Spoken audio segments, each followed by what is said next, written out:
Convince केलंय आता प्रभूने मला नॉमिनेट करण्यासाठी. किती हे तू ठरव नाहीये. हे बघ ह्याच्यापेक्षा घाणेरडं रिएक्ट होत आहे मला. तुम्ही बोला ना मला हे बाहेर ऑडियन्स पण आणि मलाही माहिती ऑडियन्स आहे. तू काय फक्त बोलत राहशील काय? आज रात्री 8 वाजता कलर्स मराठी आणि जिओ हॉटस्टार वर. तूच यांना कन्व्हिन्स केलंय आता प्रभूने मला नॉमिनेट करण्यासाठी. किती हे तू ठरव नाहीये. हे बघ ह्याच्यापेक्षा घाणेरडं रिएक्ट होत आहे मला.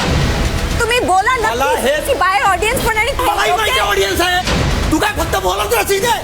आज रात्री 8 वाजता कलर्स मराठी आणि जिओ हॉटस्टार वर. तूच यांना कन्व्हिन्स केलंय आता प्रभूने मला नॉमिनेट करण्यासाठी. किती हे तू ठरव नाहीये. हे बघ ह्याच्यापेक्षा घाणेरडं रिएक्ट होत आहे मला. तुम्ही बोला ना मला हे बाहेर ऑडियन्स पण आणि मलाही माहिती ऑडियन्स. मराठी कला विश्वातील अशाच अपडेट जाणून घेण्यासाठी तुम्ही आमचं चॅनल टेलीचक्कर रिजनला नक्कीच सबस्क्राईब करा.